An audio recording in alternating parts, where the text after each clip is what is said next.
घनश्यामपुर। नाम जितना शांत था, गांव की हवाओं में उतनी ही बेचैनी घुली हुई थी।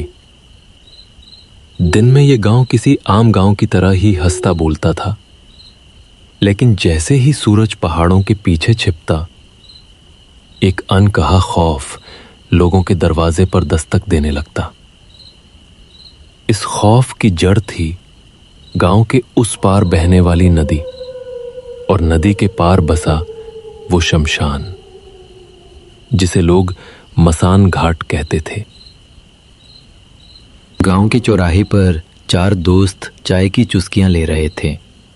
शहर से छुट्टियों में आए आकाश, नेहा, रोहन और प्रिया। उनकी बातों में शहर का टशन और गांव के रिवाजों का मजाक था। यार मैं तो हैरान हूँ, 21वीं सदी चल रही है और यहाँ के लोग अभी भी सूरज ढलने के बाद नदी पार करने से डरते हैं। मतलब कम ऑन यार। एग्जैक्टली। मैंने तो सोचा था कि उस घाट पर जाकर कुछ कूल स्पूकी सी तस्वीरें लूंगी, #हॉन्टेड। लेकिन यहाँ तो कोई नाव वाला भी जाने को तैयार नहीं। मजाक मत उड़ाओ रोहन।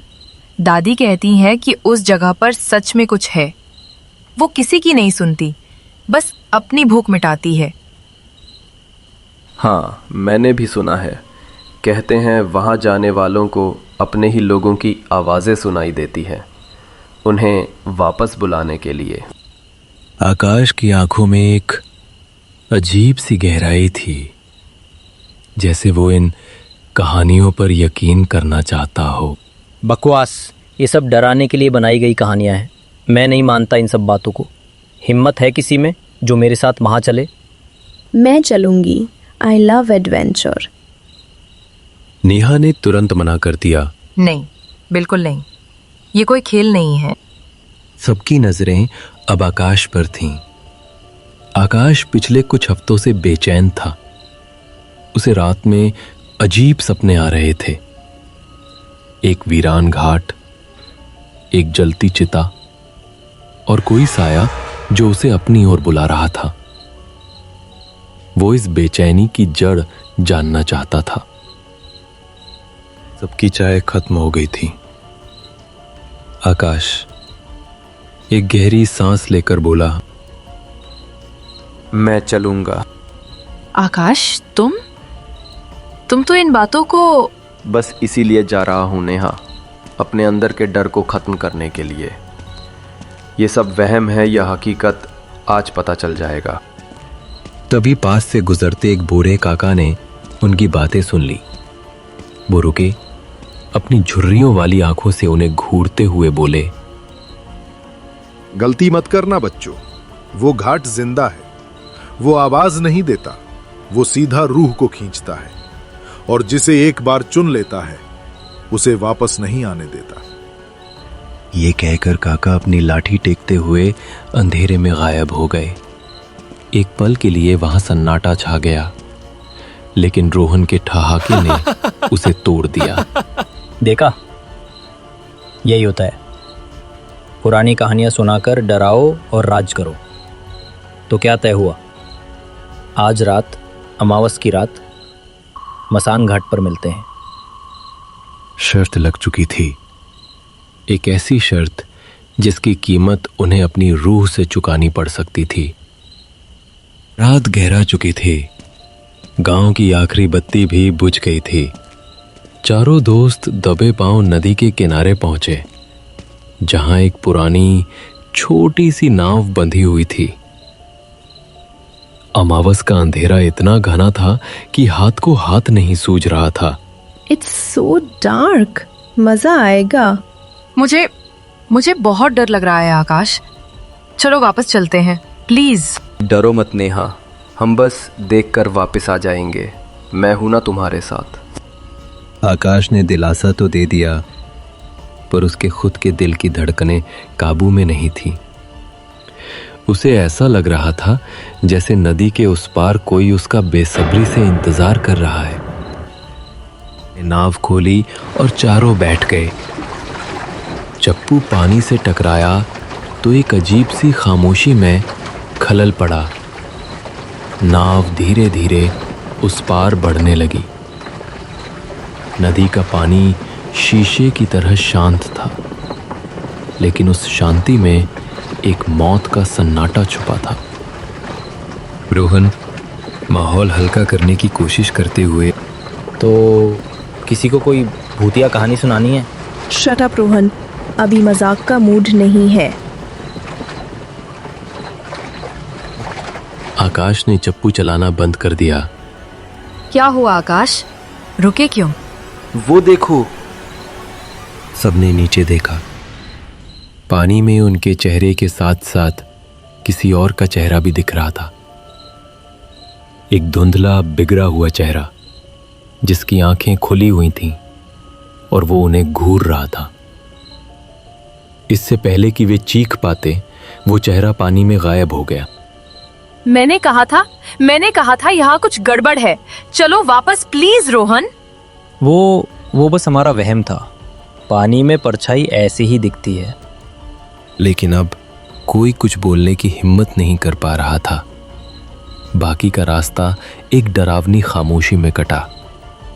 जैसे ही नाव घाट के किनारे लगी, हवा का तापमान अचानक गिर गया। ऐसा लगा जैसे वे किसी बर्फीली दुनिया में आ गए हों। हवा में सिर्फ नमी नहीं थी, बल्कि जलती हुई लकड़ियों, पुरानी राख और किसी सड़े हुए फूल की अजीब सी गंध घुली हुई थी। उन्होंने अपनी जिंदगी की सबसे बड़ी गलती कर दी थी। उन्होंने मसान घाट की सीमा में कदम रख दिया था। घाट पर उतरते ही उनके मोबाइल की टॉर्च भी अजीब तरह से झिलमिलाने लगी।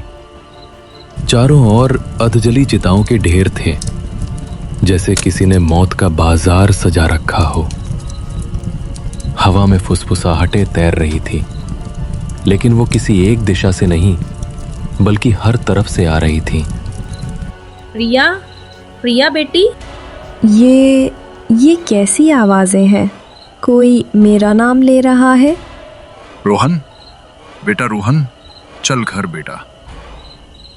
हाँ, मुझे पापा की आवाज़ सुनाई दे रही है। वो मुझे घर बुला रहे हैं।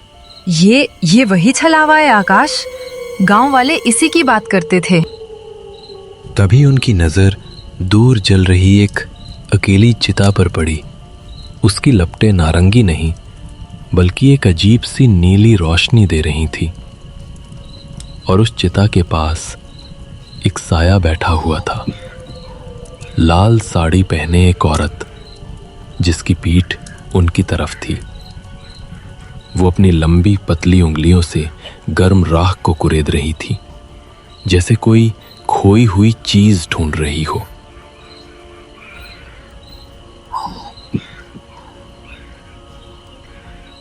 कौन हो सकता है इतनी रात में यहाँ?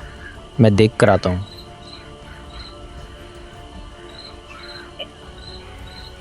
नहीं रोहन, रुको। लेकिन रोहन नहीं रुका। उसने टॉर्च उस औरत की तरफ की और आवाज लगाई। सुनिए, आप कौन हैं? इतनी रात को यहाँ क्या कर रही हैं? उसकी आवाज पर फुसफुसाहटें एक पल के लिए थम गईं। पूरा घाट सन्नाटे में डूब गया। उस औरत ने राख कुरेदना बंद कर दिया। फिर बहुत धीरे धीरे, जैसे कोई सदियों पुरानी मशीन चल रही हो, उसने अपनी गर्दन घुमानी शुरू की। कट कट की आवाज के साथ उसकी गर्दन घूम रही थी। वो एक ऐसा मंजर था जिसने उन चारों की आत्मा को सुखा दिया। जो चेहरा उनकी ओर घूमा, वो किसी इंसान का नहीं था। उस चेहरे पर खाल की जगह सफेद राख पुती हुई थी। उसकी आंखें, हे भगवान, उसकी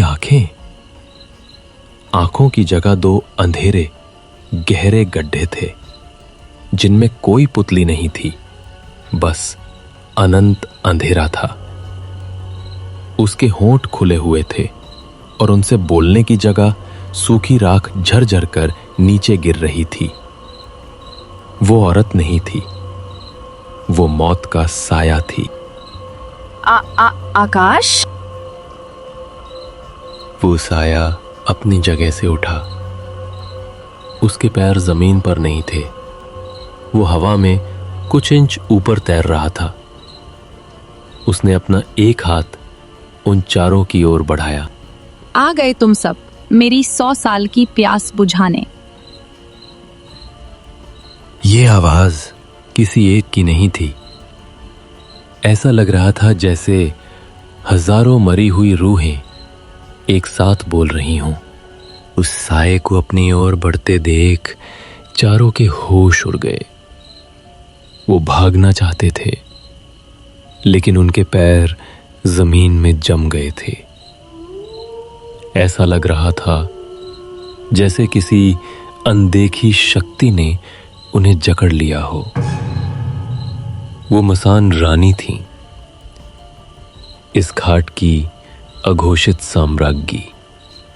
उसकी काली खोखली आंखें एक एक कर सबके चेहरे पर घूमी और आखिर में आकर आकाश पर टिक गईं। जैसे ही उसकी नजरें आकाश से मिली, एक अजीब सी पहचान की चमक उन अंधेरे गड्ढों में दिखाई दी। तुम आ ही गए आकाश। ये सुनकर बाकी तीनों हैरान रह गए। वो आकाश का नाम कैसे जानती थी? तभी आकाश का पूरा शरीर कांप उठा। उसके दिमाग में हजारों बिजलियां एक साथ कौंध गईं। वो सपने, वो रात के डरावने सपने जिनमें वो रोज इसी घाट पर आता था, जिसमें एक साया उसे अपनी ओर बुलाता था, वो कोई और नहीं, यही मसान रानी थी। तो वो सपने, वो तुम थीं? तुम मुझे बुला रही थीं? मसान रानी के चेहरे पर एक भयावह मुस्कान उभरी। उसके होंठ खींचे और ज्यादा राख नीचे गिरने लगी। बुला नहीं रही थी, खींच रही थी। तुम्हारी आत्मा मुझसे जुड़ी है आकाश। तुम मेरी 100 साल की पूजा की आखिरी आहुति हो। तुम्हें मैंने महीनों पहले ही चुन लिया था। ये सुनते ही नेहा, रोहन और प्रिया के पैरों तले जमीन खिसक गई। वो यहाँ रोमांच के लिए आए थे, लेकिन वो अनजाने में अपनी बलि देने वाले दोस्त को खुद यहाँ तक ले आए थे। ये क्या बकवास है? हम उसे कहीं नहीं ले जाने देंगे। रोहन ने आगे बढ़ने की कोशिश की, लेकिन तभी जमीन से राख के बने कई हाथ निकले और उन्होंने रोहन और प्रिया के पैर पकड़ लिए। नेहा के चारों ओर मरी हुई आत्माओं का एक घेरा बन गया जो उसे पीछे धकेल रहा था। तुम्हारे दोस्त सिर्फ दर्शक हैं आकाश। खेल तो मेरे और तुम्हारे बीच है। उसने अपना हाथ आगे बढ़ाया। आकाश को महसूस हुआ जैसे कोई अदृश्य रस्सी उसे अपनी ओर खींच रही है। उसका शरीर उसके काबू में नहीं था। उसके पैर खुद ब खुद मसान रानी की ओर बढ़ने लगे। आकाश, लड़ो, उसकी बात मत सुनो। आकाश लड़ना चाहता था, पर मसान रानी की आंखों में एक अजीब सा सम्मोहन था जो उसकी इच्छा शक्ति को खत्म कर रहा था। वो मौत के मुंह में जा रहा था और उसके दोस्त बेबस होकर ये सब देखने के लिए मजबूर थे। आकाश कदम दर कदम मसान रानी के करीब पहुंच रहा था। मौत और उसके बीच बस कुछ ही फुट का फासला बाकी था। उसके दोस्तों की चीखें अब धीमी पड़ रही थीं, जैसे उनकी हिम्मत जवाब दे रही हो। तभी नेहा की नजर पास जल रही चिता पर पड़ी। उसमें एक मोटी लकड़ी अभी भी दहक रही थी। उसके दिमाग में बूढ़े काका की बात कौंधी, वो घाट जिंदा है। अगर वो जिंदा है तो उसे जलाया भी जा सकता है। वो घाट जिंदा है। वो आवाज नहीं देता, वो सीधा रूह को खींचता है, और जिसे एक बार चुन लेता है उसे वापस नहीं आने देता। हिम्मत मत हारना आकाश। उसने अपनी पूरी शक्ति लगाकर आत्माओं का घेरा तोड़ा और उस जलती चिता की ओर दौड़ी। राख से बने हाथों ने उसे रोकने की कोशिश की। उसके हाथों पर खरोंचें आईं, लेकिन वो रुकी नहीं। उसने उस जलती हुई लकड़ी को दोनों हाथों से उठा लिया। अब कोई तुम्हें नहीं बचा सकता। जैसे ही उसने आकाश को छूने के लिए अपना हाथ बढ़ाया, नेहा ने वो जलती हुई लकड़ी पूरी ताकत से मसान रानी पर फेंक दी। आग का गोला जैसे ही मसान रानी के शरीर से टकराया, वो किसी जानवर की तरह चीख पड़ी। उसकी चीख इतनी भयानक थी कि घाट पर मौजूद पेड़ कांप उठे। राख से बना उसका शरीर आग पकड़ते ही जलने लगा। एक पल के लिए उसकी पकड़ सब पर से ढीली हो गई। भागो अभी। यही मौका था। चारों अपनी जिंदगी के लिए दौड़े। वे पीछे मुड़कर नहीं देखना चाहते थे, पर मसान रानी की जलती हुई चीखें उनका पीछा कर रही थीं। तुम बचकर नहीं जा सकते आकाश। तुम्हारी रूह पर मेरा नाम लिख चुका है। मैं वापस आऊंगी। वे नाव तक पहुंचे और जल्दी जल्दी उसे पानी में धकेल दिया। नदी पार करते हुए भी उन्हें ऐसा लगा जैसे पानी के नीचे से कोई उनकी नाव को खींच रहा है। जैसे तैसे वे गांव के किनारे पहुंचे और बेदम होकर जमीन पर गिर पड़े। जब उनकी आंखें खुलीं तो सुबह हो चुकी थी। सूरज निकल आया था, लेकिन उसकी रोशनी उन्हें कोई सुकून नहीं दे पा रही थी। गांव वाले उन्हें घेरे खड़े थे।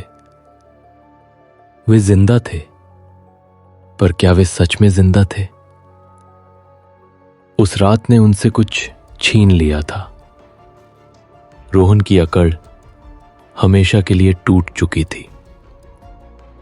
प्रिया अब एडवेंचर के नाम से भी कांप उठती थी। नेहा बहादुर तो बन गई थी, लेकिन उसकी आंखों में एक स्थायी डर बस गया था। और आकाश सबसे ज्यादा बदल गया था। वो चुप रहने लगा था। अक्सर अंधेरे में किसी को घूरता रहता, जैसे कोई उसे देख रहा हो। एक हफ्ते बाद जब वो शहर लौटने की तैयारी कर रहा था, उसने शीशे में अपना चेहरा देखा। एक पल के लिए उसे अपनी आंखों की जगह 2 गहरे काले गड्ढे दिखाई दिए, जिनमें कोई पुतली नहीं थी। तभी उसके कानों में एक सर्द फुसफुसाहट गूंजी। ये मसान रानी की आवाज थी, जो अब उसके अंदर से आ रही थी। ये अंत नहीं है आकाश, ये तो बस शुरुआत है। मैं तुम्हारा इंतजार करूंगी, हमेशा।